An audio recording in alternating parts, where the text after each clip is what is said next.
Hey friends, it's Jeff, who's around the circle.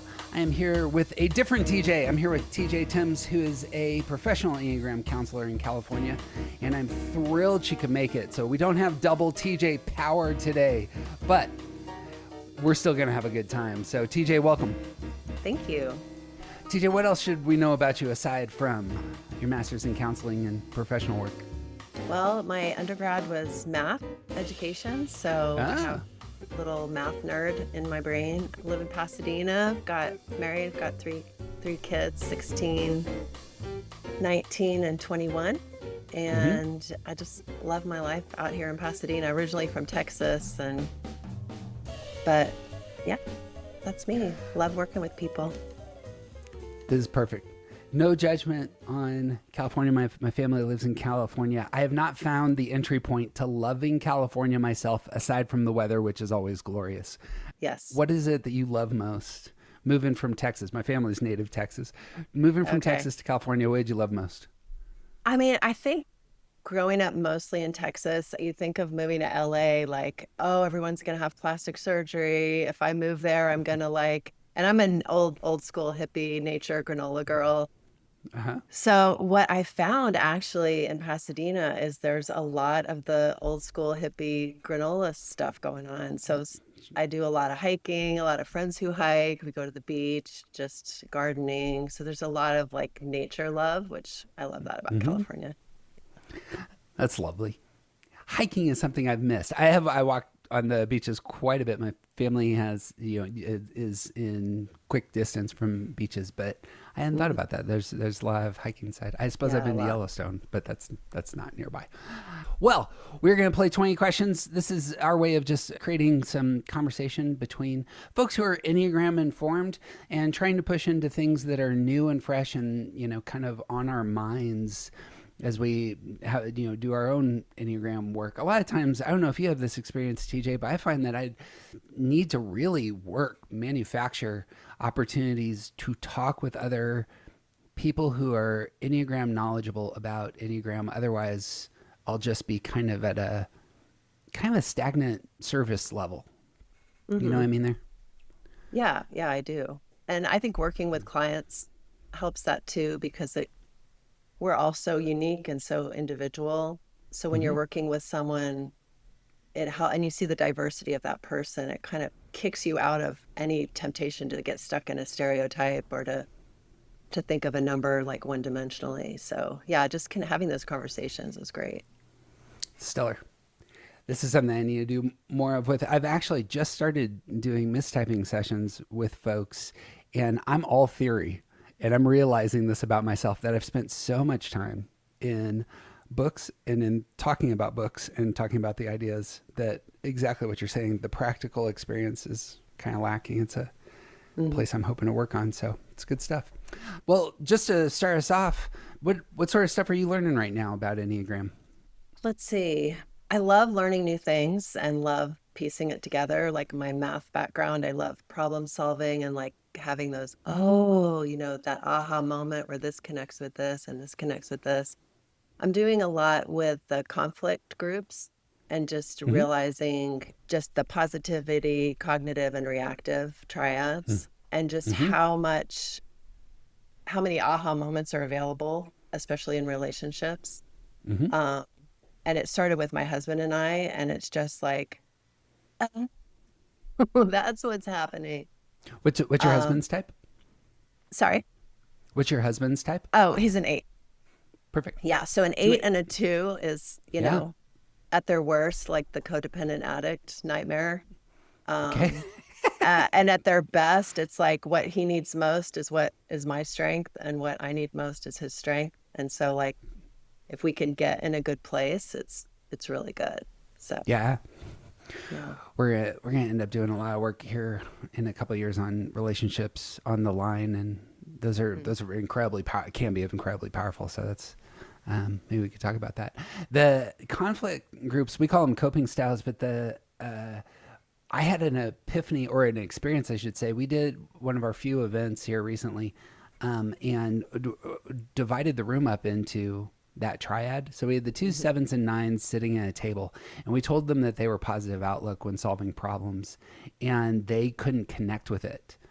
Like it was we pitched the idea and said, well, you know, discuss this among yourselves, and they were it was an, I want to say, like, as we were dialoguing it through it, it was almost like they were oblivious to the fact that that was a problem solving technique, because they were aware of their center and they were aware of their stress move.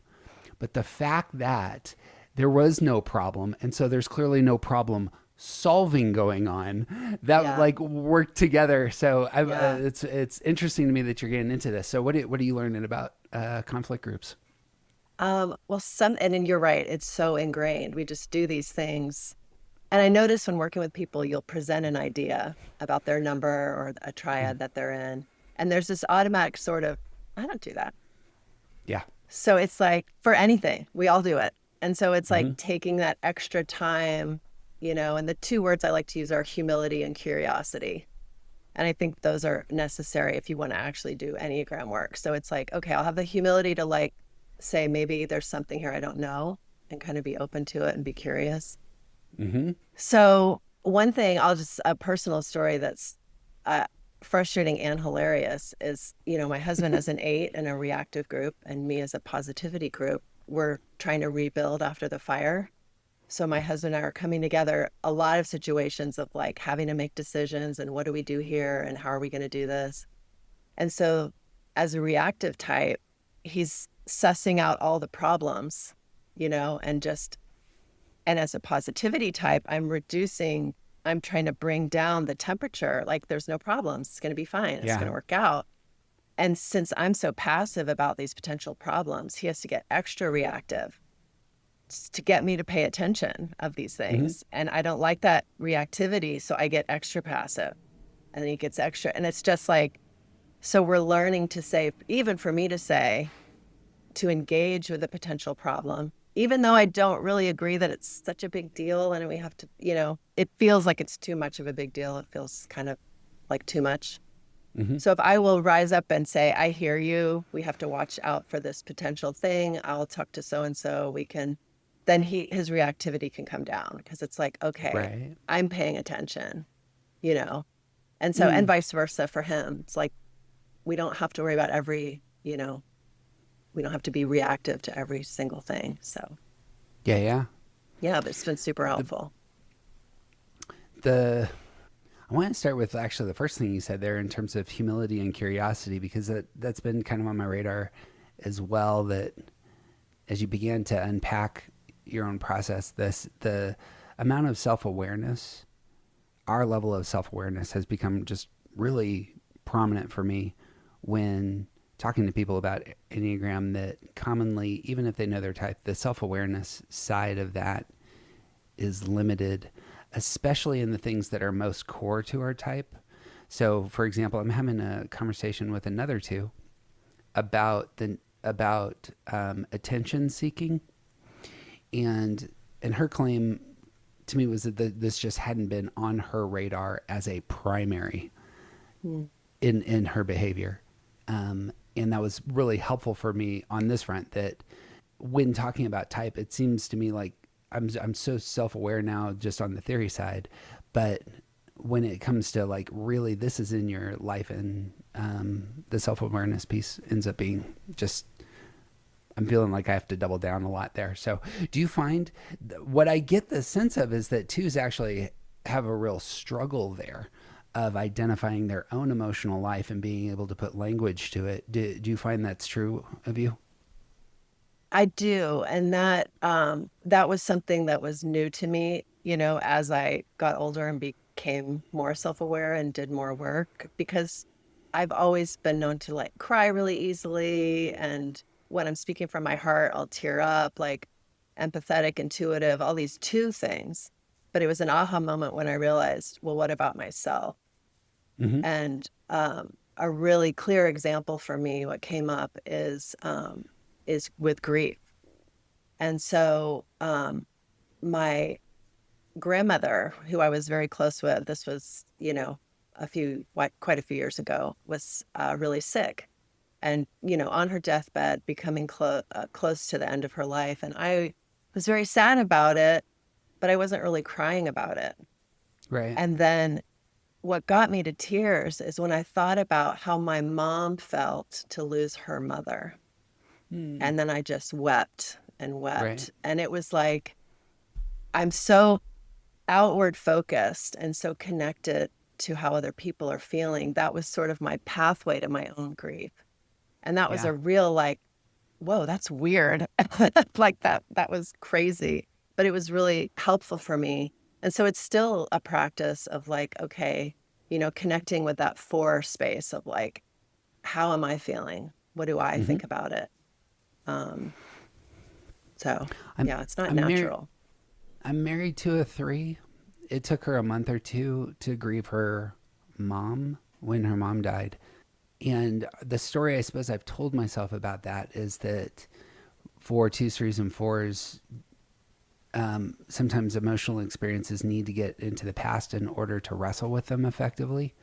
Would that be true of your experience as I say that? That's interesting. I haven't thought about that in terms of time, but I think that makes sense because as a two, I'm so present focused and external, and it's like what's going on around me is very distracting. Um, Mm-hmm. I think it's Suzanne Stabile who says ones, twos, and sixes will suspend their agenda for the needs of the moment. Mm-hmm. Mm-hmm. And that's very true for me. So I'm sure I do that with grief. I'll suspend my need to grieve for what needs to be done with the people in front of me right now. Um, That's such a that's such a great phrasing of yeah, we're present focused. But no, we're suspending our emotions for the needs of the yeah, I mean that phrase alone has guided so much of what I do. Yeah. Just in my Tell me why. personal work. I mean, my husband as an eight is so he has his agenda, and it's Mm-hmm. in Sharpie, and it's like, of course, if something needs to be done, he will adjust, but it's like he's assuming that he can do his agenda in Sharpie. And I'm Right. assuming my agenda's in pencil and my eraser's in my hand. So, oh, you need that? Okay, I'll cancel that. So it's just, wait a minute, that's an important thing that I need to do. I need to commit to that, and I can arrange the rest of the world around these things I need to do. So it is a balance, but that phrase, when I learned that, it's really stuck in my head. Yeah. That becomes an interesting thing to me in terms of twos and nines in particular. In some of my relationships, that what I perceive as an inability to plan ahead with like some real, you know, nails, with Sharpie. I assume that that can be a real strength, but in my work, I'm planning things, and it comes across sometimes as a liability. Do you have an experience of like how you think about the future and future planning for yourself?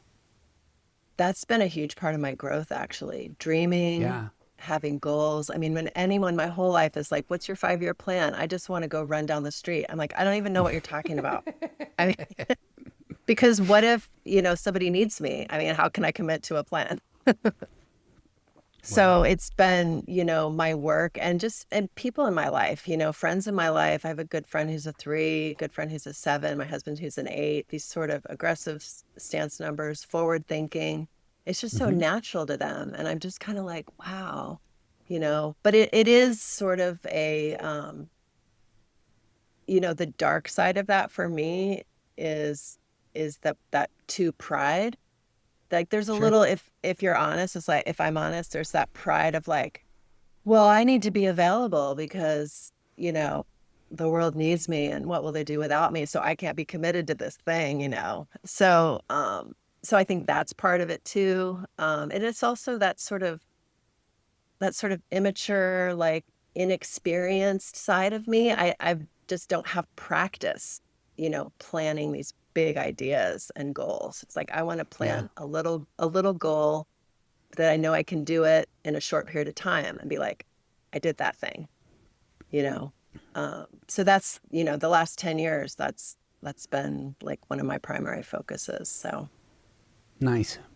yeah. The I'm pivoting in my mind hard towards focusing on best practices for all the types That's great. and practicality. So much of the project we just finished is theory and trying to find connections in the ideas, and we're pivoting hard towards practice. When thinking about twos and best practices, what are some of the things that come to your mind? One thing that I think I work with two clients on, especially, is getting into productive thinking. Mm-hmm.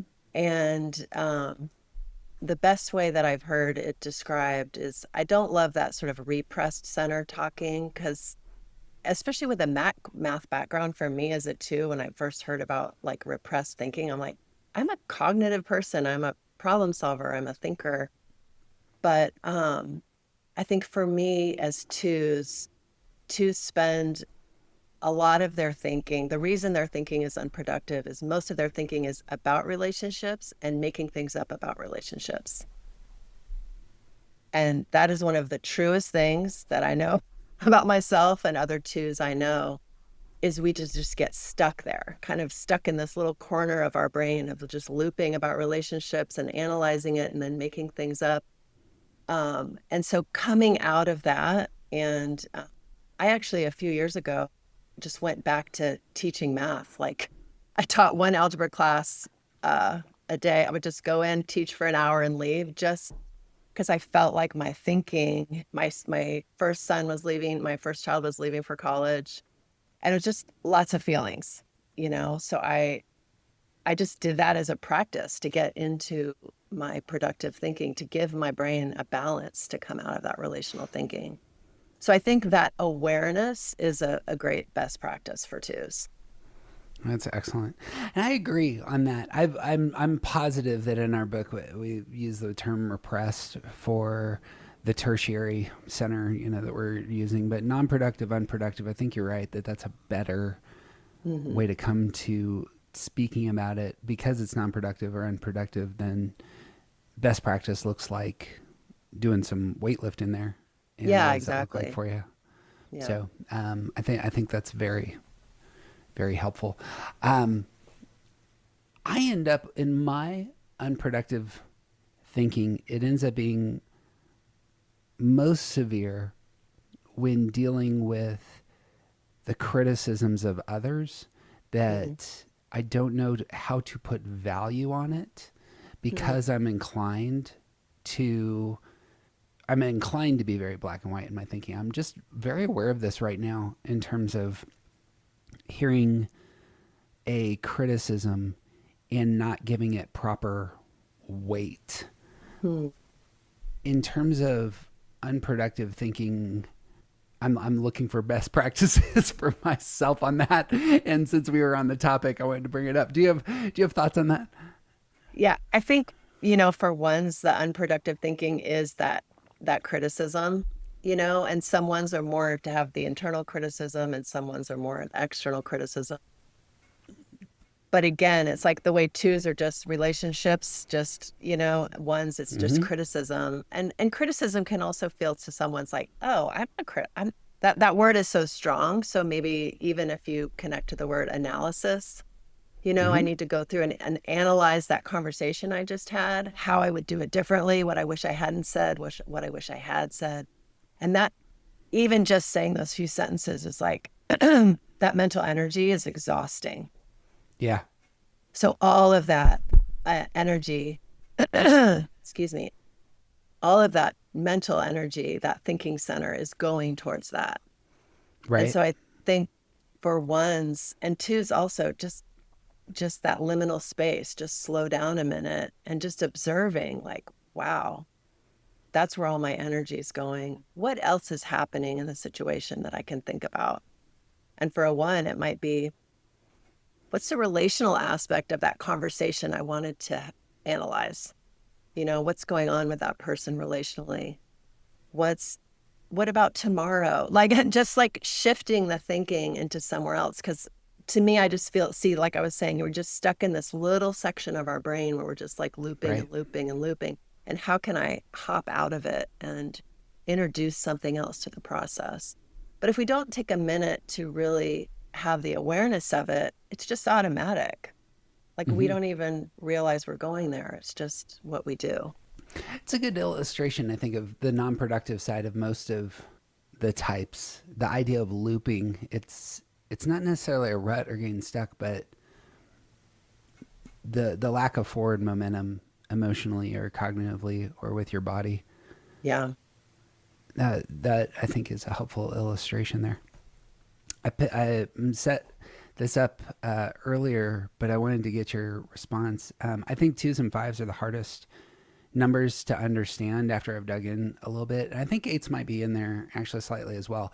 Most of that, it strikes me, the reason for this is so much of their energy is going outward.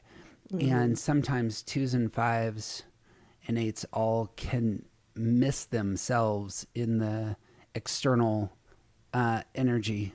And Mm-hmm. I assume that, like, so in trying to understand my two friends, I don't understand them in part because I think they don't understand themselves. And Mm-hmm. reactive type that I am, I can't react to do that, like, void of self-understanding. And it's very different Interesting. from how I come to the world because so much of my energy is turned inward. I was hoping that you could, especially since you're married to an eight, could speak to that element of self-knowledge, self-discovery. I suppose we're circling back to self-awareness at one level, but Mm. what are your thoughts there?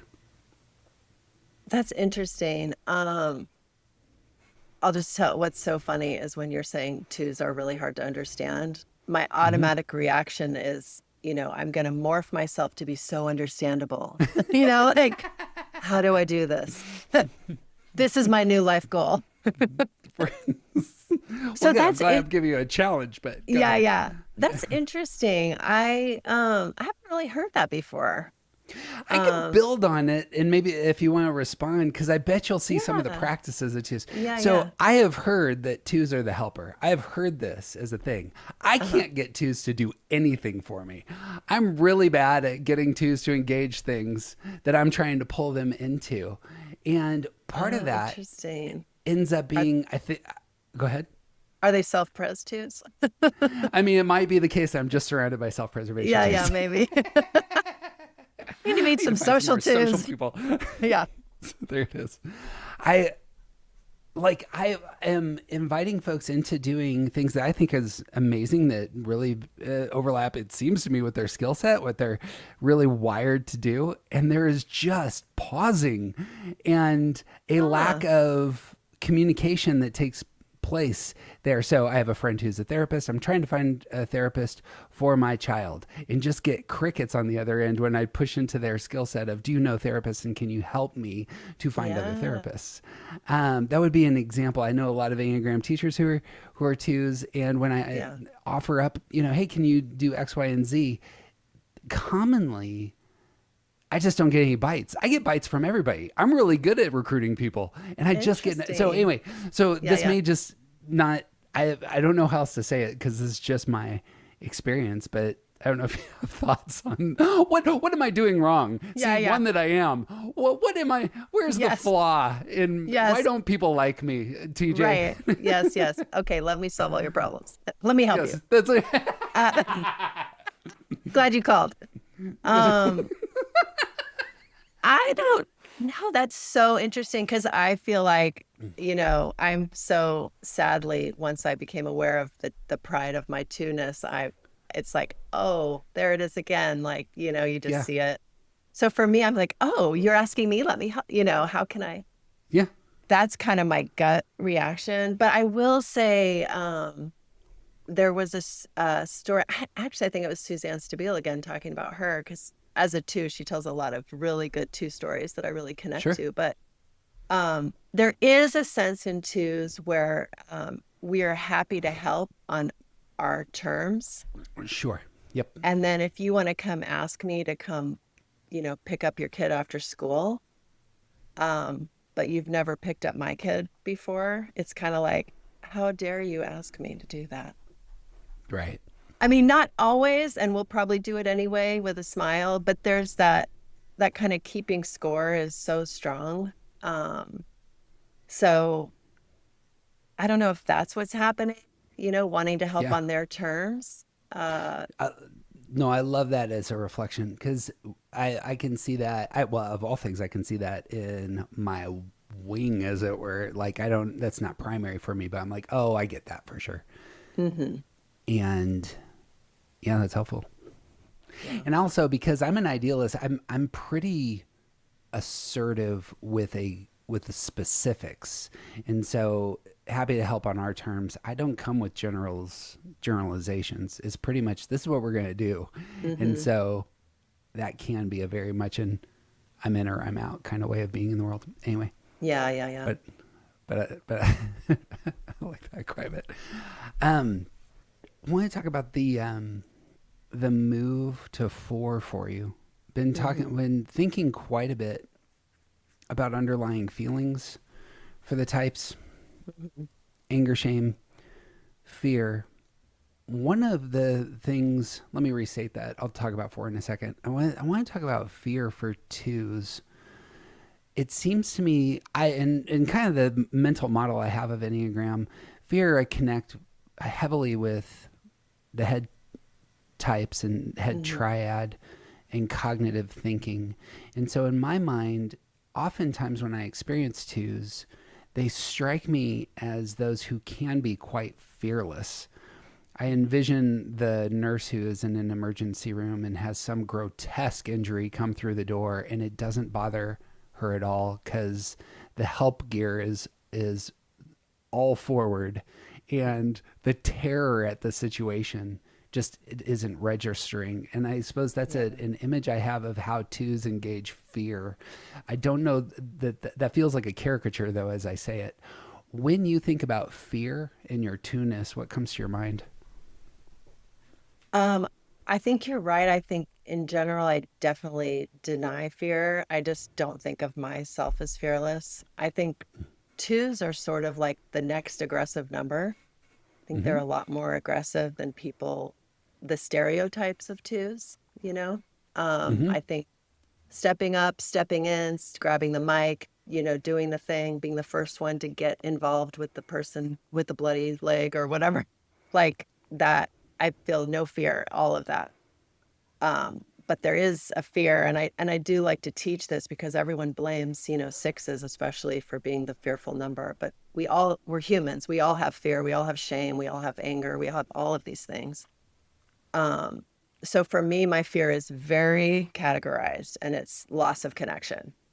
Right. It's about relationships. So it's always, again, always about Yeah. relationships. So, Yeah. doing the work for me with fear is like uh, these unrealistic, thinking about relationships, making things up about relationships. And that's where the fear comes in. I've been married for 25 years this year. And so Congratulations. thank you in Of all things, LA. I'm having a 25th anniversary as well. You Yay, are, yeah. yes. Oh, that's awesome. Congrats. Um, but for years, at least 10 years of our marriage, I was terrified my husband was going to have an affair and leave me. And Sure. it's like, Yeah. It's a why? My, relational fear. my parents Yeah. are still married, like Mm-hmm. my husband is so faithful and not that it's not possible. Anything's possible, obviously, for all of us, but it was that making things up about relationships. It was a fear I just grabbed onto. Mm-hmm. And it's just, I'm so comfortable being fearful about those kinds of things. But Yeah. the other stuff, you know, no. I So, wonder if that,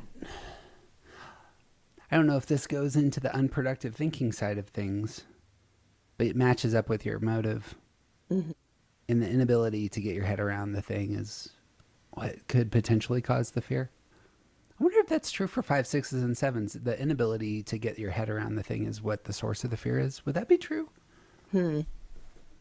Well, probably loss of Um, control is in there too, not being able to the things that we can't control. yeah. Um, I Yeah. think for head types, there's a lot of energy trying to control that thing that's causing the fear. trying to manage. Correct. That's where those like compulsive behaviors come in, trying to Yep. manage the fear and control it. Yep. I'm starting to see that a whole lot more. How control. I'm so body type that I am. I'm so used to the idea of control and agency, but when it bleeds into the other types, it takes on a different face that I need to name. And I think you're exactly right to pair it. You pair it with the underlying feeling, and there's probably a lot there. I can't control the Hmm. relationships for the heart triad. Yeah. I can't engage what the fears. I want to overcome the fears through control for head types. Hmm. I didn't think about that.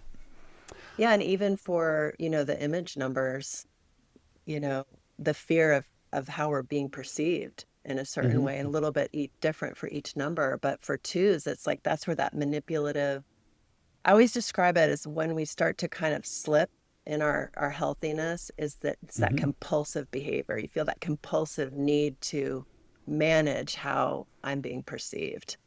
Right. And so that's controlling that fear of loss of connection. If I'm the perfect wife or the perfect friend or the perfect mom, the way that you see me that way, then I don't have to be afraid of losing that connection. And so then it kind of gets really yucky, manipulative. Yeah. Is there anything to say about, so of all things, I think image maintenance is a superpower. I really wish I had it. I do image maintenance very badly. And I feel like, again, self-critical one that I am, I feel like it bites me in the butt in terms of my wanting to be a professional and out front doing some stuff that Hmm. appeals to other folks, and I just have a real tricky time getting there. So anything positive to be said about Yeah. that?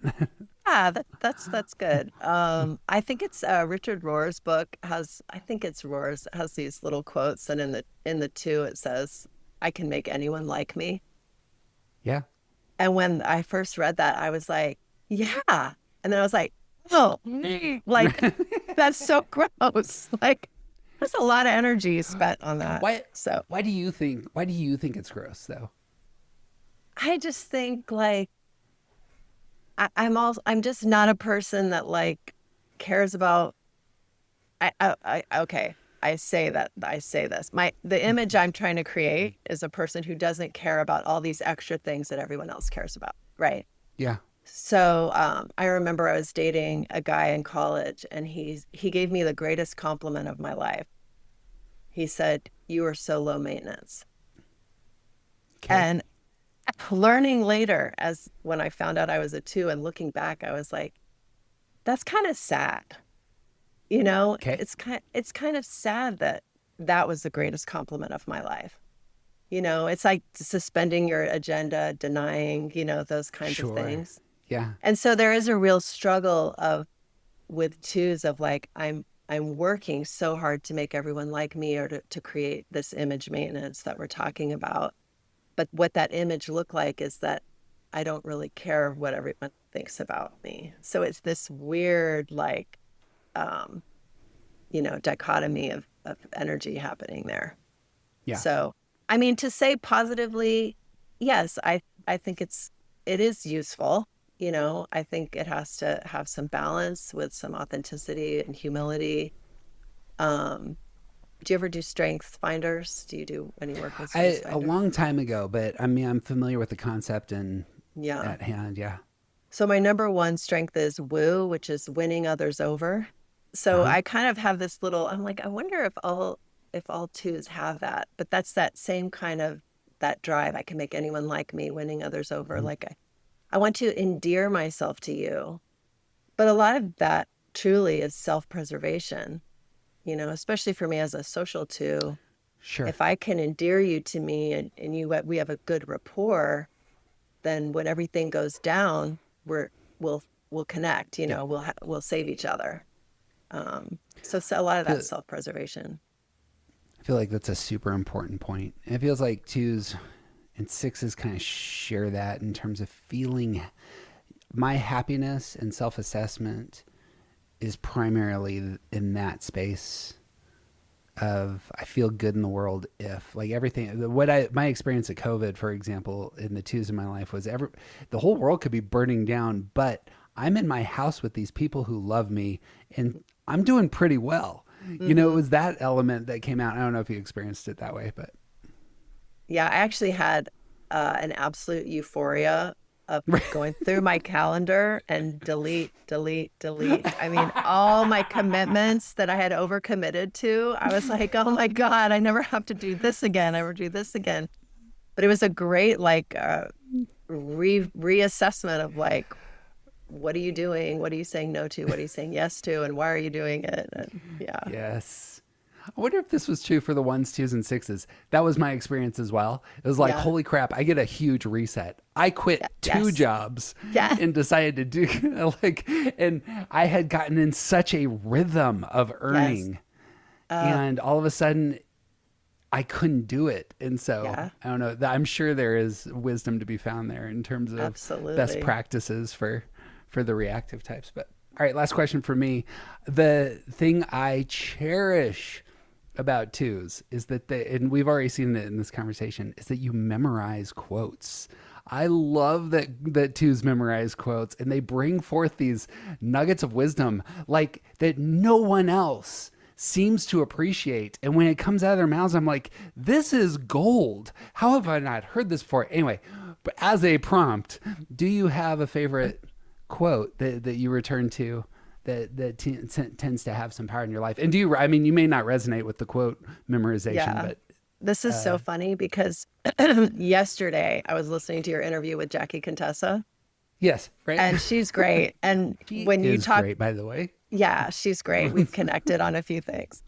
Oh, good. Um, so when you talked about the quotes, I was dying because I was like, So good. yes, I'm actually writing a workbook right now, an Enneagram workbook. And so Uh-huh. quotes are like all throughout. And it's Yes. just, I love quotes so much.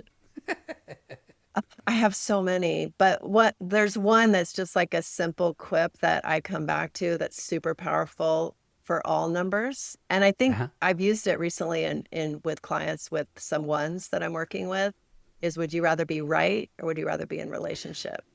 Yeah. Uh, And so, I'll honestly, tell you what the answer is. that's a tough answer. It's not as obvious that it is as a two to me. It's a very obvious answer to that question. Yeah. Um, but yeah, it's harder for some numbers to answer that. the yeah, just cutting. It's a cutting kind of statement on the way I had heard it is, do you want to be right or do you want to be happy? And of all Mm, things, I think that everyone, everywhere, the primary motive of all of this in a human being is to be happy. And so the fact that I cannot extract those two from one another is telling. It's very telling about how I come to the world. That I'm mm, like, well, I don't. Here's how I do it. If I answer this that I would rather be happy, the question would be, am I right in saying I'd rather be happy than right? And so it's just this, you can't get out of these it's sorts too of, what did you call it? complex. It's a Yeah, dichotomy of energy. And this right, is how the one experiences it. right. For me, it comes up a lot with your partner, with your children, especially. Yeah. With kids, you can go round and round over this right, correct thing. But I think with parenting, I always want to keep in mind when this kid is 30, Yeah. have I built a relationship that we want to be together? We have a history of connecting on relationship. And Mm-hmm. so I'm always trying to think about that. And so maybe that little right or correct thing can be let go in that moment. I mean, not Yeah. always, but the relationship is always like, I have to keep that in mind because that's my goal. When my kid's 30, 40, what are they coming to me? Do they want to come to my house and visit? Is it, Mm-hmm. do we enjoy talking to each other on the phone? Like that's kind of the goal. So it helps in those hard little moments to put things in perspective. Bang. I just want to name best practice on that front. Dear listener, you will hear the future oriented problem solving taking place there, and that's not common for twos. So often, two parents can serve the 6-year-old without realizing they're going to turn 12, they're going to turn 18, they're going to turn 24. And Hmm. so, well done. I bet you're a fantastic mom. And that's high level. We are transitioning. So, hey TJ, what's on your mind? I realize my first question is a very Enneagram 2 question. That's fine. I like Oh, Enneagram 2 I questions. know. It's just funny. I was like, you just see yourself. You're like, oh, okay, there's me being me. Okay, that's fine. Um, what do you think is Enneagram's greatest gift to relationships? Enneagram in general or Enneagram Yeah, 2s? Enneagram work. Yeah. So I think big picture for me on relationships is that there's 4 things going on in a relationship. There's what I'm giving to you and whether or not you receive it. And then there's what you are giving to me and whether or not I receive it. And if all 4 things take place, you have a relationship. And if all 4 things kind of grow in energy and depth, you have a really depthy relationship. And if what you are handing one another can actually move into those spaces of, I care about your health and happiness more than anything else, then what you have is the most valuable kinds of relationships that you can envision. And so, what I think Enneagram does better than most things is that it invites us to go to that space of, I want you to see me, I want to see you, and I want you to become more healthy. This is one of the reasons that Enneagram sometimes doesn't really work when you make it part of your you bring in the counselor for the business. We're doing corporate training with Enneagram, because what you're doing in that minute is you're saying, I'm inviting you to care about your work colleague at a very different, not pragmatic level. Right. And so if you're willing to go there, this is going to be really helpful for your experience. But Mhm. you might be showing up for a paycheck, and these are people that you don't want to connect with at that level. So anyway, what I think Enneagram does is one of the few places where we actually engage some of the highest forms of friendship. Mm. What do you think about that? Yeah, I like that. I think it does, whether it's the business center or anywhere, it requires us to kind of show up and engage, like Mm-hmm. to have some desire to show up emotionally and just with our full selves and to pay Yeah. attention and to listen. I mean, that all isn't supernatural for most of us. Right. So I Exactly. always tell people, don't worry about your Enneagram number if you're not going to do the work. It's pointless to walk around the world and say, oh, I'm a 7. Like, nobody cares. It doesn't mean Yeah. anything. It's just trivia. It's, Yeah. yeah. I mean, so just to show, it requires, it's different from a lot of other inventories, but it requires you to kind of show up to get any benefit out of it. So yeah. Yeah. Yeah, I like that. I Okay, I'll end with this question. What part of writing your book was the most life-giving? Oh, writing isn't life giving. it's, It's torture. it's terror that you come in and stare at the blank page and say to yourself, what am I doing with my life? Yes. Nobody is going to read this. Yes. Um, the thing that's life giving is that for me, I love the systematizing of the ideas and seeing them on paper like a month later. Hmm. There's the few and far between the experiences of abandoning the manuscript, because of course all art isn't finished, it's just abandoned. The Right. it's True. come it's coming back to something I wrote and going, oh crap, that's pretty good. Hmm. That's an infusion of joy for me. Yeah. So I did that with, like, I wrote the intro to our second book a year ago, and I just started the second book this week, and I'm reading the intro that I wrote a long time ago. It's been a ton of time on and set aside as though, like, well, I'll just kick this down the road. But I came to it just this morning and I was like, damn, that works. And I was Yeah. so infused with energy. So anyway, that would be, I suppose, the invigorating side, if I can name it. Yeah. Yeah. So another quote for you, something that I think this is, I forget who this is, but it's writers like having written is essentially it. It's like you Yeah. don't like writing, but you like having written Yes. Having already done and it. stepped away from it. So Yes. I appreciate you asking about that. That means a lot to me. TJ, it's a joy meeting you. It's a joy conversing with you. If folks want to connect with you for your counseling work or for other things, what's the best way to find you? Yeah, my website, tjteems.com, and on Instagram, Growing with the Enneagram. Yeah. Perfect. Those are the two things. Yeah. In the world of all of the headshots in all of Enneagram world, I get to, judgmental one that I am, get to put out that I think TJ's headshot is the best out there. I go to your website and it fills me with joy. I'm like, this person knows what they're talking about and is trustworthy. That's so that's sweet. my experience of being at your website. Well, I'll have to give, on that note, a shout out to Yes. my 19-year-old daughter, who is a photographer, who took the picture. Yeah. Well done. There's a future for that kid. Yeah. Excellent. Well, dear listener, this is just the first half of our conversation. Second half is again at aroundthecircle.org. So do go there if you'd like to hear the second half. Much longer. We went for another hour, me and TJ, about all things Enneagram world. So very worth finding. And you got anything else? No, it was great. Great to be with you. Great to talk. Excellent. Likewise. Friends, she's TJ Teems. She's a fantastic. I appreciate her time. And I'm Jeff Cook. And who you aren't just isn't interesting.